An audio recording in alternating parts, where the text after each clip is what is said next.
bahwa terkait dalil pemohon tersebut hanya terdapat 152 TPS dengan tuduhan lebih dari satu pemilih yang haknya dilanggar atau dihalang-halangi dengan jumlah DPT sebanyak 77.485, maka jumlah DPT-nya masih jauh lebih rendah dari selisih perolehan suara yaitu 102.825 sehingga tidak signifikan mempengaruhi hasil pemilihan. Bahwa apabila dalil tersebut dianggap benar, quod non, hingga dilakukan PSU, hal itu sama sekali tidak signifikan dan tidak merubah hasil dari pemungutan suara. Pemilih yang melakukan pencoblosan di TPS-TPS yang dituduh ada intimidasi, ada sekitar 60-an surat keterangan tertulis. Oke. Pada intinya yang mulia, kami ingin menyatakan bahwa seluruh dalil-dalil pemohon tidak beralasan menurut hukum. Bahwa berdasarkan kajian terhadap dugaan penggantian jabatan yang dilakukan oleh Gubernur Provinsi Sulawesi Tengah tanggal 22 Maret 2024 ditemukan fakta berikut: bahwa belum terbit SPMT surat perintah melaksanakan tugas, pelantikan dibatalkan pada tanggal 5 April 2024 dan telah dilakukan pelantikan kembali pada tanggal 29 April 2024 setelah mendapat izin dari Kementerian Dalam Negeri. Kita mulai untuk mendengarkan jawaban termohon dari Provinsi Sulawesi Tengah. Saya persilakan Pak Ali Nurdin. Ya. Baik, terima kasih Yang Mulia. Ya, jadi pendek-pendek saja, pokok-pokoknya yang tidak dibacakan dianggap telah dibacakan, ya. Siap. Baik. Terima kasih Yang Mulia. Kami selaku kuasa hukum dari KPU Provinsi Sulawesi Tengah akan menyampaikan jawaban termohon dalam perkara nomor 284. Bersama kami hadir Ibu Darmiati dari Divisi Hukum dan Pengawasan KPU Sulawesi Tengah. Tadi kami sudah menyampaikan PPT kepada pihak panitera dan mohon izin bisa disampaikan. Ya, silakan ditayangkan. Ada berapa lembar ini? Sedikit Yang Mulia, karena kami akan singkat-singkat saja. Ya. Lanjut, dalam eksepsi, Mahkamah Konstitusi tidak berwenang mengadili karena objek sengketa yang dituntut pembatalannya oleh pemohon bukan keputusan termohon. Pasal 2 PMK 3 2024 mengatur bahwa objek sengketa adalah keputusan termohon mengenai penetapan perolehan suara hasil pemilihan. Dalam petitumnya pada angka 2, pemohon menyatakan batal dan tidak sah surat penetapan KPU Provinsi Sulawesi Tengah bukan keputusan. Sekalipun sudah diingatkan oleh Mahkamah dalam sidang pemeriksaan pendahuluan, pemohon bersikukuh bahwa yang dituntut adalah penetapan, bukan keputusan. Risalah sidang, lanjut.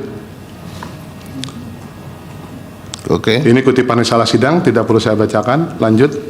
Ini perbedaan antara penetapan dan keputusan dari aspek tujuan, sifat, dan pihak yang terlibat juga berbeda, dianggap dibacakan. Nomornya juga beda ya itu ya, kalau putusan sama ketetapan. Nomornya sama, tapi istilah yang digunakan penetapan. Padahal penetapan dan keputusan itu memiliki makna yang berbeda. Terus? Lanjut, pemohon tidak memiliki kedudukan hukum, selisih suara pemohon dengan pihak terkait melewati ambang batas.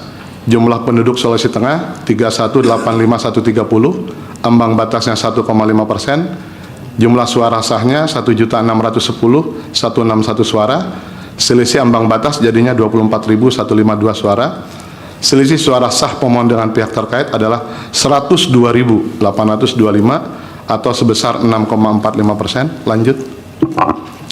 Untuk memudahkan kami tampilkan dalam bentuk tabel. Lanjut. Pemohon tidak memenuhi syarat permohonan pemohon sebagaimana diatur dalam lampiran 1 PMK tentang pedoman penyusunan permohonan pemohon, khususnya mengenai bagian 3 kedudukan hukum huruf H yang mengatur bahwa selisih perolehan suara antara pemohon dengan pasangan calon nomor urut di atas dikarenakan antara lain terdapat pelanggaran-pelanggaran terstruktur, sistematis, dan masif. Dalam permohonannya, pada bagian kedudukan hukum halaman 7 angka 9, pemohon menyatakan bahwa adapun alasan pemohon untuk memberlakukan jurisprudensi dalam perkara aku adalah A. Adanya pelanggaran administrasi ketentuan pasal 71 Undang-Undang Pemilihan terkait mutasi pejabat di Pemda Provinsi Sulawesi Tengah dan Kota Palu. B. Adanya pelanggaran administrasi berupa penghalangan hak konstitusional warga untuk memilih. Jadi bukan pelanggaran TSM, tapi merupakan pelanggaran administrasi. Lanjut. Pemohon tidak mendalilkan adanya pelanggaran yang TSM, melainkan pelanggaran administrasi pemilihan. Pelanggaran administrasi pasal 7 ayat 2 Undang-Undang Pemilihan tidak mengakibatkan sanksi pembatalan pasangan calon. Karena pasal 71 ayat 5 mengatur sanksi pembatalan bagi petahana yang melanggar ketentuan pasal 71 ayat 2 dan ayat 3 secara kumulatif, bukan alternatif. Dalam hal gubernur atau wakil gubernur, bupati, wakil bupati, dan wali kota atau wakil wali kota selaku petahana melanggar ketentuan sebagaimana dimaksud pada ayat 2 dan ayat 3, kata hubungnya adalah dan, bukan atau, petahana tersebut dikenai sanksi pembatalan sebagai calon, bukan pasangan calon, sebagai calon oleh KPU Provinsi atau KPU Kabupaten Kota. Lanjut. Pelanggaran administrasi yang didalilkan mengenai pemilih yang dianggap dihalang-halangi atau dilanggar karena 1. Tidak mendapatkan cek pemberitahuan, 2. Membawa cek pemberitahuan tetapi tidak dapat menunjukkan KTP, 3. Pemilih datang setelah TPS tutup. Berdasarkan pasal 19 PKPU 17/2024, Surat Dinas KPU 2734/2024, Jungto Putusan MK nomor 141, pemilih di TPS harus menunjukkan KTP atau biodata kependudukan yang memuat nama, foto, dan tanggal lahir. Jadi dari 640 TPS yang ditalilkan, itu adalah pemilih yang memang tidak sah karena tidak bisa menunjukkan KTP atau biodata kependudukan. Dari 645 TPS yang didalilkan pemohon, ternyata pemohon menang di 194 TPS. 2. Ada 493 TPS yang hanya satu pemilih yang didalilkan yang dihalang-halangi. Sehingga kalau dikaitkan dengan pasal 112 Undang-Undang Pemilihan tentang unsur PSU yang lebih dari satu, ini tidak memenuhi syarat. Yang ketiga, ada 152 TPS lebih dari satu pemilih yang dihalang-halangi dengan total DPT 77.485. Jauh lebih sedikit dari selisih suara sebesar 102.825. Jadi ini tidak signifikan. Lanjut. Kesimpulan, pemohon tidak menguraikan dengan jelas kejadian krusial apa yang secara signifikan mempengaruhi perolehan suara hasil pemilihan untuk menjadi alasan penundaan pemberlakuan ambang batas. Dalil-dalil pemohon tersebut di atas tidak termasuk dalam kejadian krusial atau khusus seperti yang telah dipertimbangkan oleh Mahkamah dalam beberapa putusan yang menunda keberlakuan ambang batas pasal 158 Undang-Undang Pemilihan. Termohon meminta Mahkamah untuk menyatakan pemohon tidak memiliki kedudukan hukum dan diputuskan dalam acara dismisal. Lanjut. Permohonan pemohon tidak jelas atau kabur. Petitum angka 2 pemohon menuntut pembatalan penetapan termohon nomor 434 tahun 2024 tentang penetapan hasil pemilihan gubernur dan seterusnya. Petitum angka 5 pemohon menuntut pembatalan penetapan termohon nomor 268 tahun 2024 tentang penetapan pasangan calon dan seterusnya. Termohon tidak pernah mengeluarkan penetapan termohon melainkan keputusan termohon sehingga petitum pemohon tidak jelas. Lanjut. Permohonan pemohon tidak jelas atau kabur. 1. Petitum angka 6 pemohon meminta ditetapkan sebagai pemenang, padahal bukan kewenangan Mahkamah untuk menetapkan pemohon sebagai pemenang. Petitum pemohon pada angka 7 bersifat alternatif untuk meminta PSU di seluruh Provinsi Sulawesi Tengah atau di 6 kabupaten kota atau di 645 TPS dari 6 kabupaten kota sehingga petitum pemohon menjadi tidak jelas. Petitum pemohon pada angka 7 huruf A dan huruf B tidak jelas karena pemohon menuntut PSU tapi tidak menyebutkan TPS sehingga tidak jelas lokasinya di mana. Lanjut. Dalam positanya, pemohon menuduh pelanggaran dilakukan oleh Reni A. Lamajido sebagai calon wakil gubernur Sulawesi Tengah. Namun dalam petitumnya, pemohon menuntut agar pasangan calon gubernur dan wakil gubernur nomor 2 dinyatakan terbukti secara sah melakukan pelanggaran administrasi. 2. Pemohon meminta pasangan calon gubernur dan wakil gubernur Sulawesi Tengah nomor 3 dinyatakan terbukti secara sah melakukan pelanggaran administrasi, padahal yang dituduh melakukan pelanggaran hanya Rusdi Mastura, calon gubernur nomor 3. Dalam positanya, pemohon meminta menyatakan batal atau tidak sah surat penetapan KPU Provinsi Sulawesi Tengah nomor 26 dan seterusnya. Pada faktanya, surat keputusan tersebut tidak menyebutkan nomor urut pasangan calon. Lanjut. Dalam pokok perkara, pemohon mendalilkan adanya pelanggaran administrasi pemilihan pasal 71 terkait pengangkatan dan pelantikan pejabat oleh Gubernur Sulawesi Tengah. Bantahan, ketentuan pasal 71 ayat 5 Undang-Undang Pemilihan memberikan sanksi pembatalan calon hanya ditujukan bagi petahana yang melakukan pelanggaran terhadap pasal 71 ayat 2 dan ayat 3 secara bersamaan atau kumulatif. Bahwa terkait pengangkatan dan pelantikan pejabat oleh Gubernur Sulawesi Tengah yang dilaksanakan pada tanggal 22 Maret telah dibatalkan berdasarkan keputusan Gubernur Sulawesi Tengah nomor 800 dan seterusnya sehingga pengangkatan dan pelantikan tersebut dinyatakan tidak berlaku. Lanjut. Dalil kedua, pelanggaran administrasi pemilihan pasal 712 terkait pengangkatan dan pelantikan pejabat di lingkungan pemerintah daerah Kota Palu oleh Wali Kota Palu. Bantahan, Ketentuan pasal 71 ayat 5 yang memberikan sanksi pembatalan hanya ditujukan bagi petahana yang melakukan pelanggaran pasal 71 ayat 2 dan ayat 3 secara bersamaan atau kumulatif, bahwa yang melakukan pengangkatan dan pelantikan bukan wakil gubernur petahana, calon wakil gubernur petahana, melainkan wali kota Palu yang menjabat pada saat itu dengan persetujuan tertulis dari Menteri Dalam Negeri, sehingga tidak ada hubungannya dengan wakil wali kota.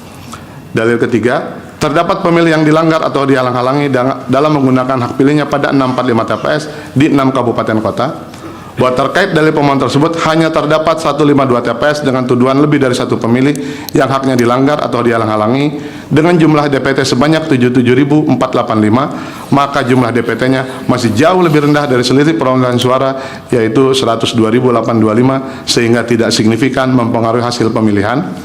Bahwa apabila dalil tersebut dianggap benar, quod non, hingga dilakukan PSU, hal itu sama sekali tidak signifikan dan tidak merubah hasil dari pemungutan suara. Petitum. Berdasarkan seluruh rangkaian dan argumentasi hukum tersebut di atas, termohon memohon kepada Mahkamah Konstitusi untuk menjatuhkan putusan sebagai berikut. Dalam eksepsi, menerima eksepsi termohon, menyatakan permohonan pemohon tidak dapat diterima. Dalam pokok perkara, menolak permohonan pemohon untuk seluruhnya, menyatakan benar dan tetap berlaku keputusan KPU Provinsi Sulawesi Tengah nomor 434 tahun 2024 tentang penetapan hasil pemilihan gubernur dan wakil gubernur Sulawesi Tengah tahun 2024 tertanggal 12 Desember 2024, menetapkan perolehan suara pemilihan gubernur dan wakil gubernur Sulawesi Tengah tahun 2024 yang benar sebagai berikut. Tabel dianggap dibacakan, atau apabila Mahkamah Konstitusi berpendapat lain, mohon putusan yang seadil-adilnya. Hormat kami, kuasa hukum pemohon Ali Nurdin SH dan kawan-kawan. Terima kasih Yang Mulia. Baik, terima kasih. Sekarang pihak terkait, saya persilakan. Terima kasih Yang Mulia. Assalamualaikum warahmatullahi wabarakatuh. Waalaikumsalam. Pihak terkait menyampaikan keterangan dalam perkara 284 atas nama pasangan calon gubernur nomor urut 1 Ahmad Haji M. Ali dan Abdul Karim Al-Jufri. Pertama Yang Mulia, pada bagian eksepsi kewenangan Mahkamah Konstitusi poin A halaman 17 sampai 24 dianggap dibacakan Yang Mulia. Ini banyak yang sama ini. Yang ada yang beda dengan apa yang disampaikan oleh termohon? Kurang lebih sama Yang Mulia, yang poin A. Kemudian yang kedua, eksepsi pemohon tidak berkedudukan hukum halaman 24 sampai 36 juga dianggap dibacakan karena pada intinya permohonan pemohon sudah melebihi ambang batas Yang Mulia. Ya. Semestinya batasnya 1,5%, tetapi ini sudah 6,386%. Ya. Kemudian yang ketiga, eksepsi permohonan obskur pada halaman 36 sampai 40 ini juga mohon dianggap dibacakan. Ya. Karena pada pokoknya pemohon ini ada kontradiksi interminis, meminta PSU tetapi tidak meminta pembatalan atas objek sengketa. Ya. Konsekuensinya ketika objek sengketa dinyatakan sah, maka perolehan suara pemohon dan semua peserta dianggap sah. Kemudian lanjut ke bagian pokok perkara Yang Mulia. Ya. Pada intinya pihak terkait menegaskan bahwa dari halaman 40 ini tidak terbukti pihak terkait melanggar ketentuan pasal 71 ayat 2 Undang-Undang Pilkada, yakni menyangkut mengenai tuduhan bahwa calon wakil gubernur dari pihak terkait ini dulu berkedudukan sebagai wali kota di Kota Palu dianggap melakukan tindakan yang dilarang selama 6 bulan sebelum dan sesudah penetapan sebagai pasangan calon. Ada 4 dalil bantahan, kami bacakan pokok-pokoknya saja Yang Mulia. Ya. Pertama, di halaman 46, intinya di poin 37 kami menegaskan produk hukum itu tidak diterbitkan oleh wakil dari pihak terkait, ya, karena posisi wakil pihak terkait saat itu adalah wakil wali kota Palu, melainkan produk hukumnya diterbitkan oleh wali kota Palu saat itu. Ya. Nah, sehingga tidak ada konsekuensi hukum yang mengena kepada calon wakil kami, itu yang pertama. Ya. Kemudian yang kedua, kalaulah quod non dinyatakan itu sebagai sebuah kekeliruan, pada halaman 47.41 kami sudah menegaskan penerbitan SK itu dilakukan sebelum periode penetapan sebagai pasangan calon, sebelum periode 6 bulan dan sesudah itu dilarang. Jadi periode 6 bulan itu dihitung sejak tanggal 22 Maret, sementara objeknya sendiri diterbitkan tanggal 21 Maret yang mulia. Jadi H-1 sebelum larangan itu berlaku. Kemudian yang ketiga, pada poin 45 halaman 48 dan poin 46, kami juga menegaskan bahwa surat keputusan wali kota itu, wali kota Palu sudah dibatalkan yang mulia. Ya. Dan kemudian pada poin 46 juga kami mencantumkan di sana ada penegasan dari Mendagri bahwa pembatalan itu dibenarkan. Nah, sehingga secara de facto sebenarnya objeknya juga sudah tidak bisa dipermasalahkan kembali. Kemudian yang keempat, bahwa pihak terkait dalam hal ini yang dipersoalkan adalah wakil dari pihak terkait, bukan petahana. Kami menegaskan di poin 49 halaman 49 dari keterangan pihak terkait, dasar hukumnya adalah ketentuan pasal 59 ayat 1 Undang-Undang Nomor 10 Tahun 2016, di mana bahwa masa jabatan kepala daerah itu 5 tahun, dihitung sejak pelantikan dan dapat dipilih kembali dalam jabatan yang sama hanya untuk 1 kali masa jabatan. Jadi calon wakil kami, pihak terkait, dulu memang wakil wali kota, sekarang mencalonkan wakil gubernur.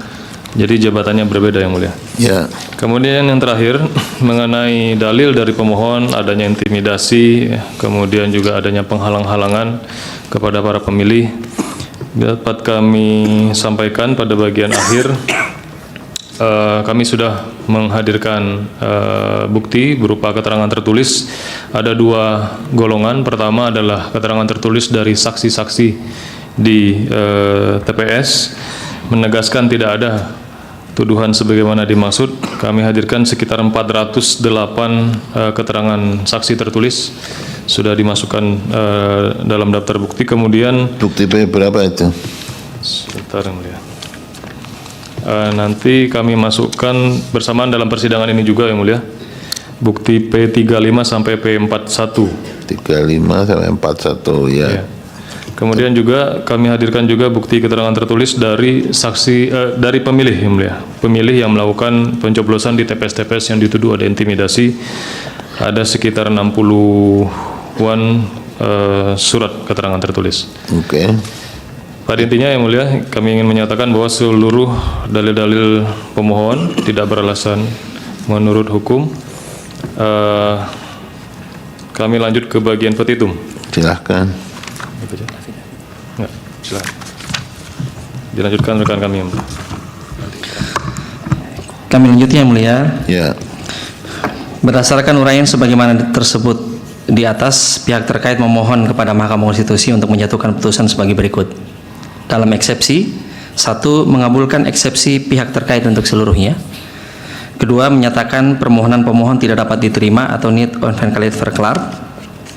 Dalam pokok perkara, 1. Menolak permohonan pemohon untuk seluruhnya.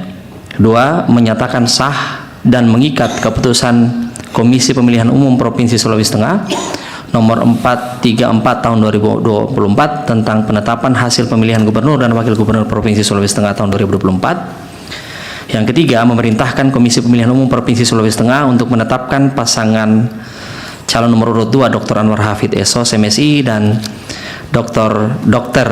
Reni Lamajido SPK MK sebagai pasangan calon gubernur dan wakil gubernur terpilih dalam pemilihan gubernur dan wakil gubernur Provinsi Sulawesi Tengah tahun 2024. Atau apabila majelis berpendapat lain, mohon putusan yang saya adilnya et quo et bono. Terima kasih yang mulia. Baik. Kemudian di sini yang mulia ada kami mengajukan alat bukti di persidangan ini. Masih ada yang belum diserahkan? Iya, sebagaimana yang tadi disampaikan, bukti tambahan P35 sampai P41. Diserahkan sekarang, diambil petugas untuk diverifikasi terlebih dahulu. Sudah dilekes ya? Sudah yang mulia. Ya, diserahkan itu. Ya, terima kasih yang mulia.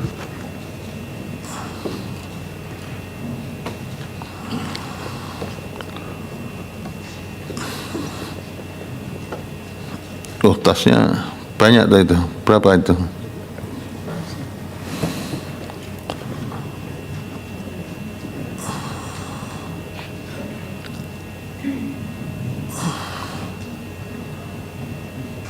Nggak ada duitnya tuh itu.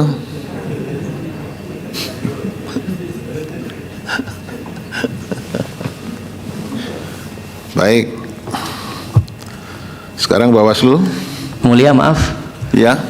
Kami juga menambahkan tadi lupa disampaikan bahwa ada 5 akte afidavit dari ahli Oh, tertulis. Sudah disampaikan sebagai bukti tambahan, Yang Mulia. Oke. Dari siapa saja ahlinya? Disebutkan. Izin Yang Mulia. Ahli yang pertama dari Profesor Dr. Sudarsono, SH MSI dari Universitas Brawijaya dan Dekan Universitas Brawijaya atas nama Dr. AN Eko Widiarto SHM Hum. Ya. Kemudian yang berikutnya, sebentar Yang Mulia. Supaya terbuka, ada ahli siapa yang sudah tambahan keterangan. Prof. Darsono, Prof. Aan, siapa lagi? Dr. Heru Widodo, Heru Widodo, terus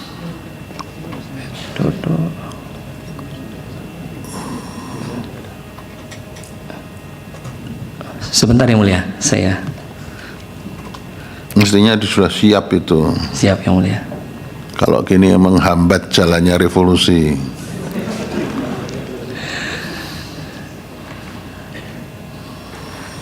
Heru Widodo.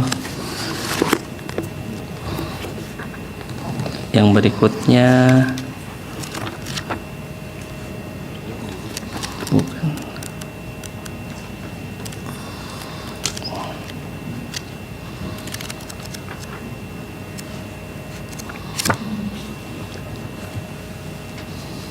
Jadi sudah ada 3, siapa lagi? Itu 5 katanya. Ada 5 Yang Mulia. Ya. Tuh handphonenya jelek sih, cari susah cari. Dr. Topo Santoso Yang Mulia. Topo Santoso UI Siap. itu ya. Terus apa lagi? Sama Pak Ruliandi Yang Mulia. Oh, Riandi ya. Terima Iya, kasih. itu karena handphonenya jelek jadi susah nyarinya. Padahal saya malah nggak punya handphone. Ya, terima kasih ya. Sekarang Bawaslu. Bawaslu itu keterangannya setebal ini mau dibacakan seluruhnya. 5 halaman aja kami Oh, udah buat baik. resumenya Yang Mulia. Saya tawari kalau mau dibaca seluruhnya boleh saja. Biar yang lain tidur itu. Silakan dibacakan. Ya, terima kasih Yang Mulia. Ya. Izinkan kami membacakan resume keterangan Bawaslu Provinsi Sulawesi Tengah pada sidang perselisihan hasil pemilihan tahun 2024. Pertama, terkait dalil perolehan suara hasil rekapitulasi pemilihan gubernur dan wakil gubernur Sulawesi Tengah tahun 2024, khususnya pada angka 12 halaman 9, berikut keterangan Bawaslu Provinsi Sulawesi Tengah. Bahwa berkenaan dengan dalil pemohon akuo tidak terdapat laporan dan atau temuan pelanggaran pemilihan dan permohonan sengketa pemilihan. Kemudian laporan hasil pengawasan nomor 053 dan seterusnya tanggal 12 Desember 2024 yang pada pokoknya hasil rekapitulasi perhitungan perolehan suara tingkat Provinsi Sulawesi Tengah tanggal 12 Desember 2024 tercantum pada tabel di bawah ini. Dianggap dibacakan bahwa saksi pasangan calon nomor urut 1 tidak bertanda tangan dalam formulir model D hasil. Selanjutnya terkait dalil adanya pelanggaran pasal 71 ayat 2 Undang-Undang nomor 10 2016 berupa penggantian pejabat di lingkungan Provinsi Sulawesi Tengah tanpa persetujuan menteri yang dilakukan oleh calon gubernur petahana nomor urut 3 pada masa dengan cara dan untuk tujuan yang dilarang dan bertentangan dengan undang-undang. Terhadap dalil akuo pemohon tersebut berikut keterangan Bawaslu Provinsi Sulawesi Tengah. Bawaslu Provinsi Sulawesi Tengah menerima laporan dugaan pelanggaran pemilihan berdasarkan formulir laporan nomor 01 dan seterusnya pada tanggal 25 September 2024. Terhadap laporan tersebut, Bawaslu Provinsi Sulawesi Tengah mengeluarkan pemberitahuan status laporan pada tanggal 2 Oktober 2024 yang pada pokoknya menyatakan laporan tidak ditindaklanjuti karena laporan akuo tidak memenuhi unsur-unsur pelanggaran pemilihan. Bahwa berdasarkan kajian terhadap dugaan pelanggaran dugaan penggantian jabatan yang dilakukan oleh Gubernur Provinsi Sulawesi Tengah tanggal 22 Maret 2024 ditemukan fakta berikut: bahwa belum terbit SPMT surat perintah melaksanakan tugas, pelantikan dibatalkan pada tanggal 5 April 2024 dan telah dilakukan pelantikan kembali pada tanggal 29 April 2024 setelah mendapat izin dari Kementerian Dalam Negeri.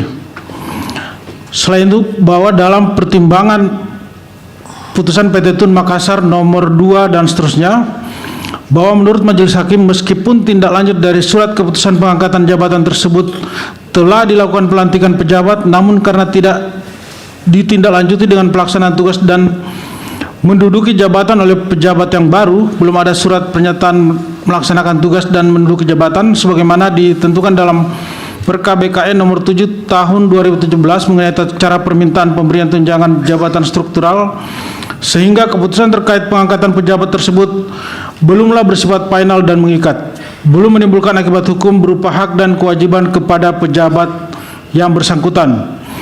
Menimbang bahwa oleh karena keputusan pengangkatan jabatan pejabat tersebut belum bersifat final dan menimbulkan akibat hukum dan telah juga dikeluarkan surat keputusan pembatalan pengangkatan pejabat tersebut, maka menurut hukum dianggap tidak pernah ada penggantian jabatan.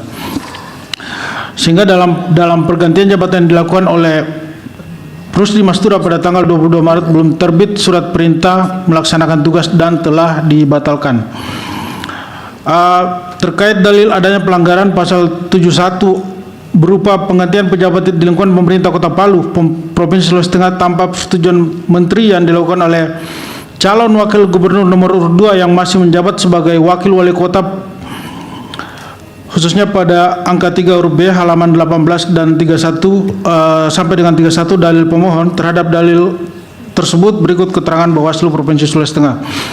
Bahwa Bawaslu Provinsi Sulawesi Tengah menerima laporan dugaan pelanggaran pemilihan berdasarkan formulir laporan nomor 02 dan seterusnya.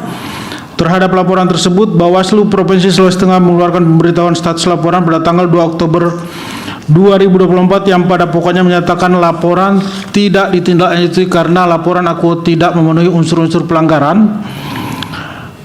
Kemudian berdasarkan hasil kajian terkait dengan pergantian jabatan yang dilakukan oleh Wakil Wali Kota Palu tanggal 22 Maret 2024 ditemukan fakta berikut. Juga belum terbit SPMT, pelantikan dibatalkan pada 5 April 2024 dan telah dilakukan pelantikan kembali pada tanggal 29 April 2024 setelah mendapat izin dari Kementerian Dalam Negeri. Hal ini juga sejalan dengan jurisprudensi pertimbangan PT Tun Makassar nomor 2 seperti yang sudah kami bacakan tadi. Selanjutnya terkait dalil adanya pelanggaran administratif yang dilakukan oleh termohon yang menyebabkan terhalang dan hilangnya hak konstitusional warga negara dalam memberikan suara dalam pemilihan gubernur dan wakil gubernur Provinsi Sulawesi Tengah, khususnya pada angka 3 huruf C halaman 32 sampai 124. Terhadap dalil pemohon tersebut berikut keterangan Bawaslu Provinsi Sulawesi Tengah. Bawaslu Provinsi Sulawesi Tengah menerima 65 laporan dugaan pelanggaran pemilihan yang berkaitan dengan dalil di atas.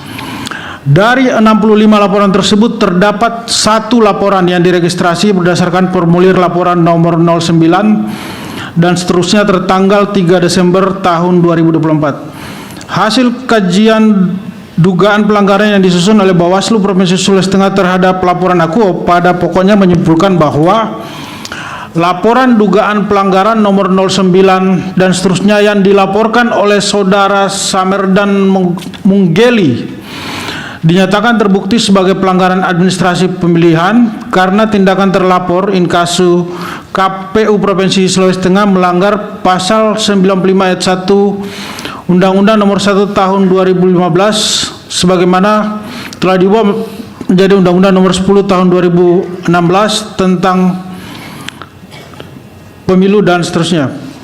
Bahwa kesimpulan Bawaslu Provinsi Sulawesi Tengah aku yang menyatakan terlapor terbukti melakukan pelanggaran administrasi didasarkan pada hasil kajian yang menemukan bahwa tindakan terlapor inkasu KPU Provinsi Sulawesi Tengah telah secara berjenjang mempedomani dan melaksanakan peraturan perundang-undangan dengan pemaknaan bahwa pada proses pemungutan suara semua pemilih harus menunjukkan KTP dan atau identitas lainnya sebagai syarat utama untuk dapat menyalurkan hak pilihnya di TPS. Hal ini melanggar prinsip aksesibel dan merupakan pelanggaran administrasi pemilihan.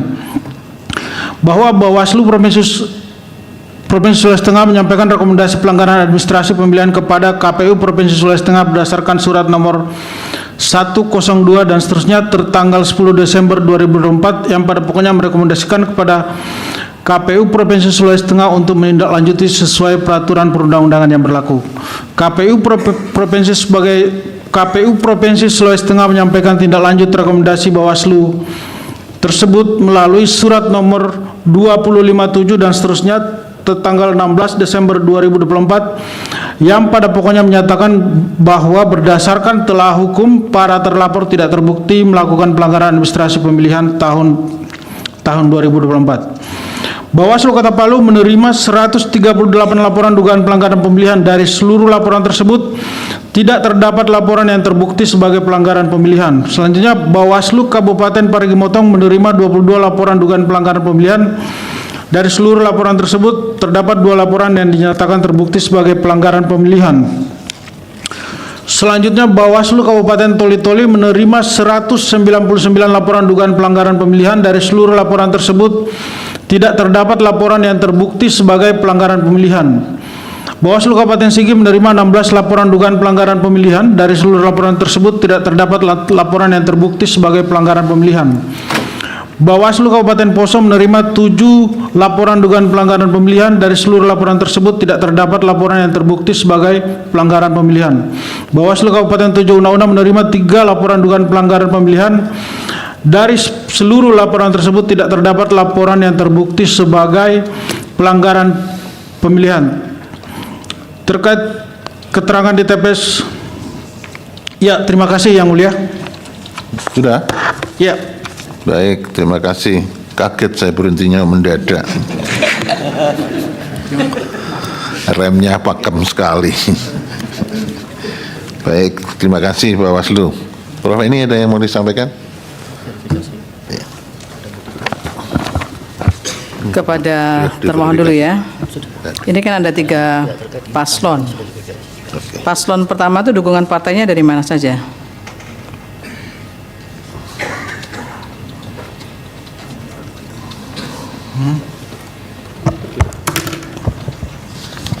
Izin Yang Mulia. Ya, silakan termohon.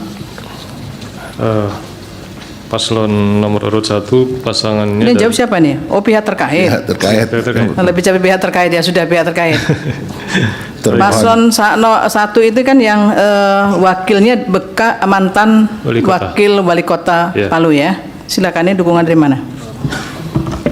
1. Ya udah. Paslon 1. termohon. Mulia, Yang mana dari nih? kami selaku Ya, penyelenggara. sekarang termohon dulu aja. Baik. Iya. Untuk paslon 1 atas nama Ahmad HM Ali dan Abdul Karim Al-Jufri, itu ada pada halaman 46. Partai politik pengusungnya 1 Partai Nasdem, 2 Partai Amanat Nasional, 3 Partai Kebangkitan Bangsa, 4 Partai Golongan Karya, 5 Partai Gerakan Indonesia Raya, 6 Partai Persatuan Pembangunan, 7 Partai Perindo, 8 Partai Solidaritas Indonesia. Dan untuk pasangan calon nomor urut 2 Anwar dan Reni A. Lamajido, 1 Partai Keadilan Sejahtera, 2 Partai Demokrat, 3 Partai Bulan Bintang. Dan untuk paslon nomor 3 Harus Dimasturo dan Sulaiman Agusto, 1 Partai Hati Nurani Rakyat, 2 Partai Demokrasi Indonesia Perjuangan, 3 Partai Buruh, 4 Partai Umat. Demikian Yang Mulia. Yang petahana yang mana ini? Yang petahana nomor urut 3 Yang Mulia, Nomor urut 3 ini petahana gubernur. dapat peringkat ketiga. Iya, gubernur, petahana gubernur ya. Rusdi Mastura itu. Betul Yang Mulia. Iya. Ini kan sebenarnya dalilnya pokoknya 3. Betul, yang 1 mulia. persoalan mutasi, kemudian Betul. intimidasi dan Betul. C pemberitahuan itu. Betul, yang mulia. Ya, sudah dijawab tadi, sudah kita dengar bersama. Jadi prinsipnya kalau yang terkait dengan mutasi pejabat yang ada di provinsi itu akhirnya dibatalkan. Dibatalkan, ada persetujuan dari Mendagrinya, kemudian ada pelantikan lagi, kami ajukan pada bukti T22 Yang Mulia. Itu T21, mohon maaf, kumpulan Dengan surat yang dibatalkan yang sama, dilantik ulang yang sama pula. Betul Yang Mulia, ini kami ajukan, buktinya ada 5 surat Yang Mulia. Ada surat dari Gubernur, ada surat dari Mendagri, dan Oke. seterusnya Yang Mulia. Itu yang pertama ya. Kemudian yang dilakukan di Kota Palu, Ya. itu sepengetahuan termohon, Ya. apakah mungkin wakil wali kota itu bisa melakukan mutasi? Itu kan mutasi itu Setahu kami kewenangan ada pada pejabat, pada wali kota, dan Wali kota- wakil wali kota itu kan baru bertugas apabila kepala daerahnya berhalangan, sehingga pada tidak bisa saat dimintai dilakukan mutasi itu apakah yang melakukannya wakil wali kota atau wali kotanya? wali kota, karena Wali wakil wali kotanya. kota tidak bisa membuat surat kebijakan itu Yang Mulia. Kemudian di situ juga ada persetujuan menteri juga Belakangan ada yang Yang di Mulia. Palu itu juga Betul. sama polanya dengan yang terjadi di Betul Yang provinsi. Mulia. Tanggalnya yang berbeda. Betul Yang Mulia. Tanggal berbeda. Kemudian dilantik kembali juga Betul Yang Mulia. yang dilakukan di situ. Kemudian yang terkait dengan partisipasi pemilih itu Ya. sebetulnya seberapa banyak? Karena ini kan didalilkan pemohon C pemberitahuan itu banyak yang tidak sampai begitu. Partisipasinya bagaimana, Mas? Coba Sekitar diceritakan. 75% Yang Mulia. 75%. Dan berkaitan dengan C pemberitahuan, kami melaksanakan PKPU berkaitan dengan pembagian C pemberitahuan, di mana KPPS itu menemui para pemilih di rumahnya. Tapi ketika pemilihnya tidak ada atau tidak berada di tempat, bisa dititipkan pada anggota keluarga atau orang yang dipercaya. Namun kalau tidak ketemu baru diambil agar tidak disalahgunakan. Sehingga ada data misalnya karena pemilih tidak ditemui, pemilih meninggal dunia, atau pemilih tidak dikenal. Jadi bukan karena tidak dibagikan Yang Mulia, tapi dibagikan hanya ketika datang ke TPS tidak bisa ditemui. Misalnya, karena di Seberapa kampung banyak kan tadi yang banyak tidak bisa sampai kepada mereka? mohon maaf detailnya saya lupa, tapi sekitar 30% Yang Mulia. Tapi 30%. partisipasinya tetap tinggi Yang Mulia. Ya, ini kalau Begitu. partisipasi 75% dibandingkan dengan pileg ada perubahan nggak? Pileg memang lebih tinggi Yang Mulia karena lebih dekat ke masyarakat kan dari DPRD dan lain-lain, karena ini kan tingkatnya gubernur Yang Mulia. Berapa tingkat ini ya? Kalau Partisipasi pileg pada waktu itu. mungkin Ibu bisa sekitar 90. Ya. Masih ingat? Ya, kalau tidak salah ingat 70 Tidak sampai 80%? enggak 78 Tidak sampai 80% juga? enggak sampai. Tidak sampai 80% ya. Kemudian yang terkait dengan keberatan atau kejadian khusus ada nggak? Kalau untuk, mohon maaf, kalau untuk kejadian khusus berdasarkan pendalaman kami terhadap C hasil dan C kejadian khusus itu tidak ada yang berkaitan dengan itu Yang Mulia. Bahkan untuk tingkat TPS. Dengan intimidasi ada? Kenapa Bu? Intimidasi yang didalilkan itu ada kejadian Tidak ada, Bu. khususnya? Tidak ada sama sekali, semuanya clear. Tidak ada. Dan semua saksi pasangan calon, termasuk saksi pemohon yang ada di TPS, menandatangani berita acara. Bahkan pengawas TPS, semua pengawas TPS kan hadir pada tingkat TPS. Penandatangan itu sampai kemudian di tingkat provinsi berjenjang dilakukan semua. Kalau penandatanganan saksi pemohon sampai tingkat TPS, untuk tingkat kecamatan berbeda-beda Bu, tapi untuk tingkat kabupaten dan Ditandatangani provinsi ya di rata-rata tingkat tidak Bu. di tingkat TPS tanda tangani. Di Tanda tingkat tangan. kecamatan Di tingkat kecamatan ada yang tanda tangan, ada yang tidak, namun tidak memberikan alasan yang jelas. Kenapa tidak menandatangani? di tingkat kabupaten juga begitu. Betul, karena yang dipersoalkan ini oleh pemohon itu adalah pemilih yang datang ke TPS karena hanya semata-mata membawa C pemberitahuan. Bagi mereka yang membawa C pemberitahuan, PKPU mengatur kewajiban untuk menunjukkan KTP dan ini sesuai dengan putusan MK. Keberatan pada waktu di tingkat kabupaten, di tingkat provinsi ada nggak disampaikan oleh pemohon? Berkaitan itu mungkin Ibu detailnya. Izin Yang Mulia, pemohon Yang Mulia kalau boleh. Ya, izin Yang Mulia. Tidak perlu ya bicara, bukan waktunya. Coba Ya, jelaskan. pada saat reka provinsi memang ada keberatan soal pendistribusian C6, bukan Di tingkat tentang provinsi hasil. itu yang keberatan soal apa? Soal kurangnya pendistribusian C6. C6 Tetapi itu yang C pemberitahuan. C pemberitahuan. Tetapi berdasarkan rekapitulasi dari kabupaten bahwa tidak diterimanya C pemberitahuan itu karena alasan meninggal tidak bisa ditemui, kemudian tidak terdapat keluarga yang dipercaya untuk menerima formulir C6 tersebut. Bukan karena sengaja untuk tidak memberikan. Karena pada faktualnya memang sudah disampaikan, tetapi kemudian memang tidak ada di Ya, situ. tidak ada orang. Kemudian yang tidak diberikan, bersangkutan. diambil kembali begitu. Ya, karena memang orang yang mau diberikan itu nggak ada di tempat. Jadi keberatannya pada C6 ini Ya, yang muncul di tingkat provinsi. ya sampai di tingkat provinsi. Itu keberatan yang sama terus muncul. Iya, di provinsi juga begitu. Begitu, sama? Kok sampai sekian jumlahnya. Tapi itu menunjukkan berdasarkan hasil rekapitulasi dari kabupaten memang demikian, Yang Mulia. Oke, terima kasih. Siap. Iya. Sedikit menambahkan mungkin Yang Mulia. Ini Gimana? kan kalau di daerah kebanyakan para petani, pekerja kebun atau pekerja harian. Sehingga ketika dibagikan di jam kerja, mereka sudah pada pergi dari rumahnya untuk bergerak, akhirnya tidak bisa ditemui. Namun demikian kan PKPU mengatur bahwa bagi pemilih yang tidak mendapatkan C pemberitahuan, Bisa maka tetap, mereka bisa ya. mendatangi KPPS untuk mendapatkan. Ya. Dan sekalipun mereka tidak mendapatkan C pemberitahuan, selama mereka membawa identitas KTP dan namanya terdaftar di DPT, mereka bisa mencoblos. Atau kalaupun tidak terdaftar di DPT, selama alamat domisilinya masih di sekitar TPS, maka yang bersangkutan tetap bisa menggunakan hak pilihnya. Kalaupun tidak bawa KTP, mereka bisa menunjukkan biodata kependudukan yang memuat nama, foto, dan tanggal lahir. Ya, di TPS domisili. Betul. Ya. Terima kasih Yang Mulia. Yang Mulia, kalau boleh izin, Yang Mulia, pemohon Yang Mulia, izin Pemohon sudah klarifikasi tidak yang- punya hak untuk klarifikasi bicara. dalil aja Mulia. Enggak. Dalil kami bukan yang itu Yang Mulia. Nanti kita nilai. Ya, Yang Mulia. Kan sudah dimasukkan kan? Ya, tapi Ya. dalilnya bukan itu Yang Mulia. Ya, Oke. terserah penilaian Anda, nanti saya yang menilai. Terima kasih Yang Mulia. Ya. Baik. Termohon ajukan bukti T1 sampai dengan T23. Betul Yang Mulia. Kemudian pihak terkait PT1 sampai dengan PT41. Iya. Betul, sama tambahan tadi. Iya, betul Yang Mulia. Baik. Kemudian Bawaslu mengajukan bukti PK 281 sampai dengan PK 28740. 740 Yang Mulia. Betul ya? Kemudian pemohon juga mengajukan bukti tambahan, bukti P173, P496 sampai 500, P502, P503, P505 sampai 510, P607, 608, 668, 729 dan 1034 dan 1035, betul? Iya Yang Mulia. Ya, Apa masih seluruh- mungkin satu lagi Yang Mulia? Apa? Buktinya? Hah? Tambahan bukti apa masih mungkin? Kalau sekarang nggak mungkin, nanti kalau ini dilanjutkan di sidang pembuktian mau ditambahkan 1000 lagi boleh. Siap Yang Mulia. Afidavit aja Yang Mulia dari ahli. Ya, juga. tapi sudah terlambat itu. Oke, terima kasih. Ya, baik, seluruhnya disahkan. Izin, Apalagi tadi izin Yang Mulia, pihak terkait bisa menambahkan apa nambahkan apa?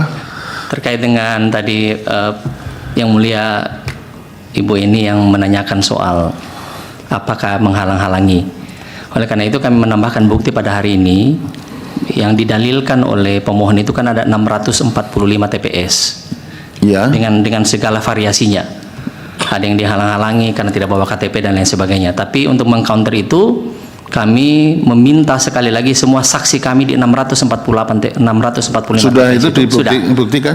Sudah Yang Mulia, yang dalam Ya, tambahan tadi kan Ya, yang sudah kan Yang Mulia. sudah diserahkan mahkamah kan? Sudah Yang Mulia. Ya, sudah. Terima Cukup. kasih. Ya, terima kasih.